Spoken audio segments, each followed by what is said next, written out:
Going Merry.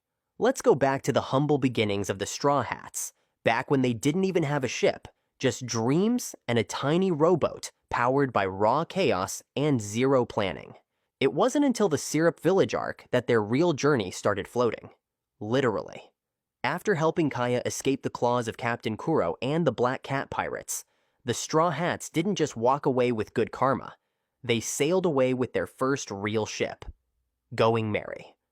Kaya, the gentle and rich girl of the village, gifted the ship to Luffy and his crew as thanks.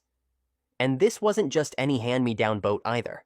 It was designed by Merry, her loyal but slightly eccentric butler, who really put his soul, and maybe some repressed trauma, into the build, design, and size.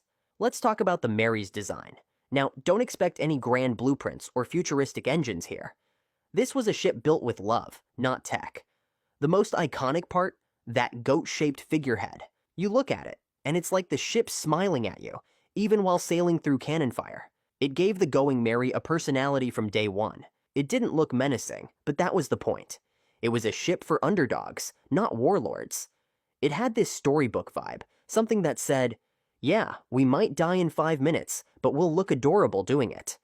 Now, about the size. Well, this was not a luxury cruise liner.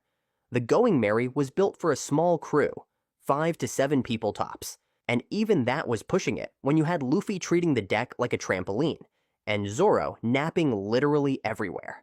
And then there's the keel, the backbone of any ship. On the Merry, it was basically her Achilles heel. Once that keel cracked, it was like the ship had spinal damage. The Merry started falling apart, literally and emotionally, which, by the way, is so One Piece. Also, there were no fancy gadgets, no radar, no auto-steering, not even a decent anchor system, just a wheel, sails, and an unreasonable amount of luck. But maybe that's why fans love Going Merry so much. She wasn't overpowered. She wasn't built to survive the Grand Line. But she tried anyway. She held together through storms, cannonballs, and Luffy's stupidity. Every dent, every splinter, it all told a story. Just a second, thank you to everyone who's been with us since day one. And now, welcome to the Grand Line. Besides the epic ninja world of Naruto, we're also diving into the wild, fun, and emotional adventures of Luffy and his crew. We'll laugh, cry, and go all out together on this journey. So, don't forget to hit that subscribe button and join the crew. Who knows, maybe you're the missing piece we need to reach the One Piece. Next, let's get back to meeting room, lounge, and helm. This room was the heart of the Merry. And yes, it had a steering wheel, the helm, where Nami reigned supreme. She may not be the captain, but when it came to the helm, she was the queen. Luffy would sometimes try to touch it and get promptly punched into the horizon. This was also where the crew relaxed after a long day of near-death experiences. There was usually some food lying around, Usopp telling lies, and Zoro snoring like an engine. The vibe was pure chaos, but it worked. It showed off the crew's bond. No matter what madness happened outside, this little room always brought them back together. Men's room. Now this room was a whole other ecosystem. The men's quarters housed Luffy, Zoro, Usopp, and later Sanji. Think of it as a beautiful disaster, mostly disaster. There are a total of 5 hammocks located here to sleep on. There is an emergency exit that connects to the women's room in case something should happen. It has a laundry set in the corner and each guy responsible for their own laundry. Storage room and cannon deck. At the back of the Merry, you had 2 crucial things, stuff and boom. The storage room was where they kept food, supplies, and probably several weeks' worth of meat just for Luffy. It also had gear, tools, and whatever Usopp decided was essential that week. If it wasn't edible or dangerous, it was in this room. Right above or around that was the aft cannon deck. Now don't expect marine-level firepower. This wasn't some warship. Merry had a few cannons, just enough to keep small-time enemies at bay. Against Sea Kings or a warlord, yeah, better start rowing. Women's room. Compared to the men's side, the women's quarters were like stepping into a whole different ship. Nami had her own space from early on, and later, when Robin joined the crew, they shared the room. The room is accessed through a hatch that leads to the room above. This hatch had a lock. There is an emergency exit that connects to the men's room located here in case something happens. This hatch, however, is not normally used and is usually locked. Cannon deck, fore, and anchor room. Up front, where the wind slaps you first and the seagulls always seem louder, lies the forward cannon deck and anchor room. It's not flashy, it's not a battleship, but it's got just enough boom to make Sea Kings think twice. The cannons here are small, kind of like pea shooters compared to the monsters the crew usually fights. Right beneath that is the anchor room, where they drop the big metal claw to stop the Mary from floating off like a daydreaming Luffy. The anchor's pulled manually, which makes perfect sense, considering everything on this ship feels handcrafted, like a DIY project powered by friendship and duct tape. Bathroom. Now, moving from the war zone to the wash zone. The bathroom. It's tiny, like blink and you miss it tiny. But somehow, it's got everything the crew needs to stay clean after a long day of beating up pirates and crashing into islands. There's no spa treatment, no rose-scented bubbles, no automatic bidet. But you know what? It works. Luffy's favorite seat. Ah yes, the most sacred throne on the ship. Luffy's favorite seat. No, it's not the captain's chair in the meeting room. It's not even a chair with cushions. It's the goat's head at the very front of the ship. That goofy little wooden ram stuck out like a hood ornament is where you'll always find Luffy plopped down with a wide grin and eyes full of sky. Nami's Mekon trees. Finally, let's talk about the orange trees. Yeah, those orange trees. They're not just cute decorations on the deck. These little guys are a slice of home, literally. Nami brought them from Kokoyasi village, where her foster mom, Belle Mare, raised her with love, discipline, and of course, citrus. Klabautermann. There's a point in the Straw Hat's journey where you stop thinking of Going Merry as just a ship. It happens quietly, almost like a ghost walking through a storm, because that's kind of what it is. In the One Piece world, there's a legend. If a ship is truly loved by its crew, it can develop a soul, a spirit called the Klabautermann. That's not just lore. The Straw Hats saw it. The first appearance happens after the Scipia arc. The Mary was wrecked, like broken ribs, busted spine, ready for the scrapyard. But overnight, someone, or something, patched her up. Usopp sees it, a small shadow with a hammer and a warm glow, fixing what shouldn't be fixable. He doesn't say anything at first, but deep down, he knows. The ship saved itself, or maybe it responded to the love the crew poured into it. Then came Enies Lobby. The Straw Hats were cornered. CP9, the Buster Call, the entire Navy. And their only ride out was gone. But guess who shows up? Not a friend, not a fleet. It's the Going Merry, sailing across the sea, through storm and flame, more broken than ever, yet somehow moving. No one steering her, no one pushing her. The keel was destroyed. She shouldn't even float, but she came anyway. That moment confirmed it. Going Merry had a will. She chose to come, because her crew needed saving. And like any Nakama would, she didn't hesitate. The Viking funeral. After Enies Lobby, Mary had nothing left to give. Her keel was shattered, her frame burned, her soul exhausted. She couldn't carry them anymore, and she knew it. That's when the Straw Hats made the hardest decision, to say goodbye. They didn't just abandon her, they gave her a proper send-off, a Viking funeral. They set her adrift and lit the flames themselves, a warrior's farewell for a ship that had fought, sailed, and felt like one of them. And then, the impossible happened again. The ship spoke. Through the voice of the Klabautermann, Mary thanked them. "I'm sorry," she said. "I wanted to go further." She told them she was happy. She knew they loved her. And in that moment, every Straw Hat broke. No battles, no villains. Just fire, waves, and memories. Thousand Sunny. After we said goodbye to Going Merry, yeah, that tear-jerking Viking funeral, the crew didn't even get time to mope around. Because boom, next arc, Water 7. Suddenly, Frankie shows up, half-naked, loud, and crying over ships more than most people cry over actual humans. And guess what?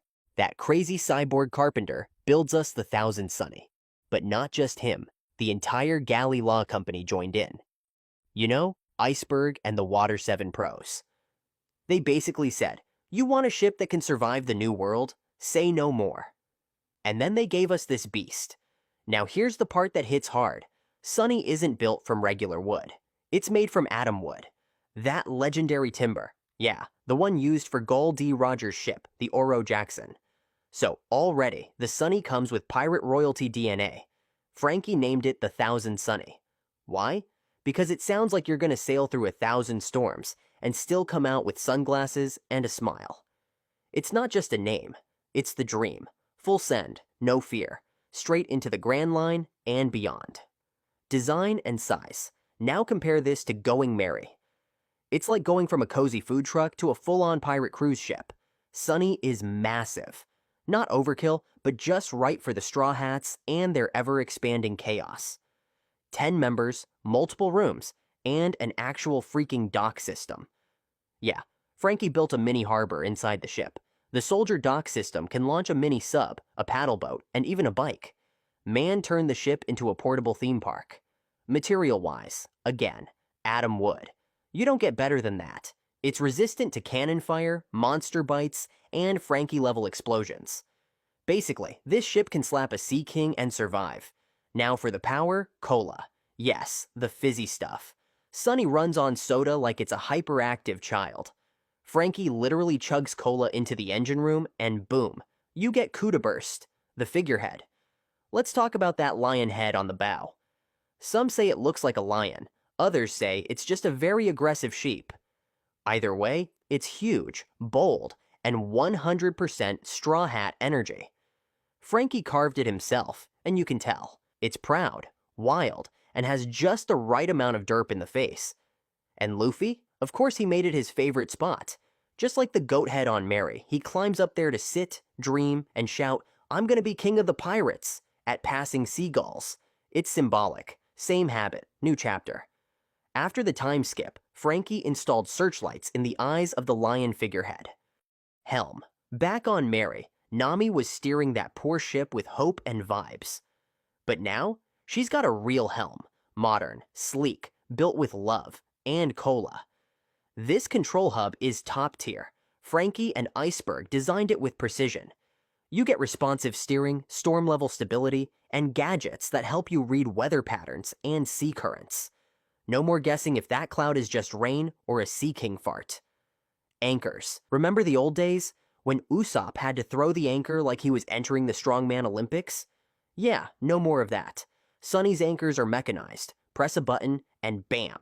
Dual anchors drop fast, hard, and deep enough to hold the ship even during a seaquake. Men's and women's quarters. Let's start with the men's and women's quarters. And if you're imagining some kind of Navy-style bunkers with discipline and order, yeah, that's not how it works here. The men's quarters is basically a controlled disaster zone. We're talking about a shared sleeping area for Luffy, Zoro, Usopp, Sanji, Chopper, Frankie, and Brook. 7 grown men. 1 room. You can already smell the chaos, right? But it's not just a mess for the sake of mess. Every corner of the room sort of reflects who they are. There's Frankie's tools lying around, Zoro's sword stuck in the walls like he's marking territory, and Luffy probably sleeping on the ceiling because, well, Luffy. And poor Sanji's probably in the corner trying to make it look remotely classy. It's not perfect, but it works. The room is surprisingly spacious, comfortable, and more ventilated than the Going Merry's setup. Probably to avoid actual gas attacks from Brook's nightly jam sessions, or Usopp's mysterious scientific experiments. Now, moving to the women's quarters, and whoa, it's like you've stepped into another ship entirely. Nami and Robin don't just have a room, they have a sanctuary. The lighting's softer, the layout's smarter, and every object looks like it actually has a place. Nami's side is organized with maps and fashion magazines. Robin's area. Quiet elegance, with shelves full of ancient books and mysterious documents you're not supposed to read unless you want to be cursed for life. This room oozes intelligence, style, and just enough privacy to survive life with 7 loud crewmates. Kitchen. Now, let's talk about where magic happens. The kitchen. Sanji's kingdom. The moment you walk in, you can feel the pressure. Like, if you touch the spice rack without permission, he'll sense it from 3 islands away. This isn't your grandma's kitchen. We've got a full modern cooking station, state-of-the-art appliances, sharp knives gleaming like they're ready for battle, and a storage system that could outsmart a marine warship's logistics. Dining room. Next door, we've got the dining room. Think of it as the crew's living room, conference hall, and party zone all in one. There's a massive dining table at the center, big enough for the whole crew to eat, argue, and laugh together. This place isn't just where meals happen, it's where bonds form. Every victory toast, every strategy talk before heading into enemy territory, every shouting match about the last rice ball, it all goes down here, sick bay. Now let's switch gears to something a little more clinical, the sick bay, aka Dr. Chopper's domain. Don't let the cute deer fool you. This place is serious. After all, the crew faces enemies who can blow up mountains, so a few band-aids won't cut it. The medical bay is fully stocked.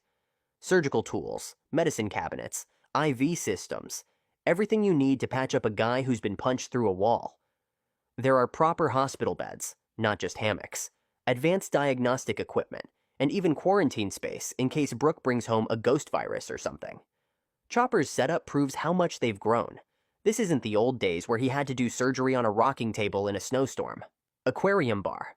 Finally, let's visit one of the most underrated spots on the Thousand Sunny, the aquarium bar. Yes, you heard right. Aquarium. Bar, two words that should never work together, but somehow totally do. This area has a huge wall-to-wall fish tank filled with sea creatures that Sanji uses for meals, meaning the kitchen's seafood is as fresh as it gets. But it's also one of the most relaxing spots on the ship. When battles are done and bellies are full, the crew chills here, watching the fish swim by like some kind of undersea TV. The library, bath. The large hut-like structure at the stern of the ship contains the bath and library. At each side of this building is a large lamp. The library, comprising the lower level of the structure, is a large circular room with numerous bookshelves and windows, and a bench encircling the whole room. Everyone but Luffy has books stored here. In the middle of the room is Nami's mapping desk, which contains the ship's log, among other things. Toward the port side is a ladder leading up to the bath. The library, according to Nami, is the brain of the Sunny. Above the library, located in the attic-like section of the building, is the bath. From the ladder in the library, one enters a front washroom with an accessible toilet before passing through a door into the actual bath. It contains a much larger bathtub than there was on the Mary. In Nami's words, taking a bath there while the ship gently rocks has the feel of a high-end spa. Crow's Nest. Way up high on the mast is the crow's nest, and no, it's not for birds. It's Zoro's unofficial dojo and lookout spot. When he's not napping, he's probably lifting weights that shouldn't even exist. This place gives the crew a wide view of the sea. It's perfect for spotting danger, like enemy ships, storms, or an island shaped like a giant skull. There's even binoculars installed for a clearer look, though let's be real, Luffy probably just uses them to search for meat. The soldier dock system. Alright, let's start with something super underrated, the soldier dock system. This isn't just some random garage built into the Thousand Sunny. Nope, this thing has 6 whole channels, each with a surprise vehicle hidden inside. Think of it like opening 6 loot boxes on your ship, except these actually help you survive, not just change your avatar skin. Channel 0 gives us the Shiro Makuba Eye. It's a speedy little boat that lets you zip around the water like you're late to a pirate meeting. Not flashy, but super practical. Channel 1, Waver. This baby skims across the surface of the sea and feels like Oda just said, "Hey, let's give Luffy a surfboard with an engine." Perfect for solo scouting missions, or just impressing the crowd. Channel 2 is a fan favorite, Mini Mary 2. Yeah, it's a throwback to the Going Merry. Channel 3 dives deeper, literally. It's the Shark Submerged 3, a small submarine that's built for underwater exploration. Channel 4 is where things get spicy. Black Rhino FRU-4 is basically a combat motorcycle with ship armor. Channel 5, that's the Brachio Tank Vive, a chunky little tank that rumbles on land. When the crew isn't blasting enemies, they're probably using it for joyrides. The soldier dock system turns the Sunny into a Swiss Army knife at sea. It's not just a ship, it's an entire fleet hiding inside one vessel. Kuda Burst. Now, this one's pure chaos in the best way. the CUDA burst. It's powered by cola. Yes, cola. Frankie literally designed a jet propulsion system that drinks soda and spits out pure rocket fuel. You load it up, hit the button, and boom! Sunny goes flying into the air like it's trying out for a skydiving competition. Chicken Voyage. Compared to the drama of CUDA burst, Chicken Voyage sounds kinda silly, and it is, but also very handy. It's a smaller scale propulsion system, used when you need a quick burst of speed to dodge danger. Rabbit Screw. Okay, now things get adorable. The Rabbit Screw is the Thousand Sunnies propeller system. And yes, it's shaped like bunny ears. Is it fast? Absolutely. Is it over-engineered? Probably. But it makes the ship glide through water like it's late for a hot pot buffet. The rabbit design isn't just for cuteness, though let's be real, it helps. The system increases Sunny's mobility, making tight turns and sudden speed boosts possible. Gaon Cannon. This one's no joke. The Gaon Cannon is a massive energy cannon hidden right in the lion's mouth at the bow of the ship. When it fires, it unleashes a concentrated blast of destruction that can wipe out enemy ships in a single shot. It runs on cola too, because of course it does. Frankie basically weaponized a soda-fueled lion head. Emperor Penguin Mode. It was used when the Sunny sailed up the Knockup Stream at Delta Island, where the Pirates Festival was being held. It was used in conjunction with the CUDA burst to fly up a certain distance of the Knockup Stream. The modifications included a large blue penguin tail attached to the ship's stern, 2 yellow webbed feet attached on either side near the rear, a pair of large blue and white flippers on either side of the deck, and a blue, white, and yellow penguin head, with a crown covering the lion figurehead. Sunny Kun in One Piece. Film, Red, the spirit form of Sunny trapped in the Utah world, is transformed into a form known as Sunny Kun. In this state, it resembles an anthropomorphic lion plush toy and is capable of speech, though it has only been shown saying, "Sunny," alright? That's it for today. Thanks for watching, and we'll see you next time.